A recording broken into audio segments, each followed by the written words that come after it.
الحمدللہ رب العالمین والصلاة والسلام علی سید المرسلین اما بعد فاعوذ باللہ من الشیطان الرجیم بسم اللہ الرحمن الرحیم۔ حضرت عائشہ صدیقہ سے روایت ہے کہ رافع کی بیوی نبی اکرم صلی اللہ علیہ وسلم کی خدمت میں حاضر ہوئی اور عرض کیا کہ میں رافع کے پاس تھی تو اس نے مجھے طلاقیں دے دی اور 3 طلاقیں۔ میں نے عبد الرحمن بن زبیر سے شادی کر لی اور اس کے ساتھ کپڑے کے کنارے کی طرح ہیں۔ تو رسول اللہ صلی اللہ علیہ وسلم مسکرائے اور فرمایا، کیا تیرا ارادہ ہے کہ تو رافع کے پاس واپس لوٹ جائے؟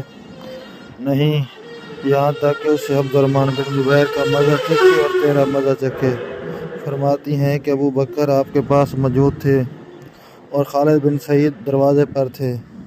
اس انتظار میں کہ وہ اسے بھی اجازت دی جائے تو خالد نے دروازے پر سے پکارا، کہا، اے ابو بکر، کیا تو نہیں سن رہا کہ یہ عورت رسول اللہ صلی اللہ علیہ وسلم کے سامنے کیا آواز بلند کر رہی ہے؟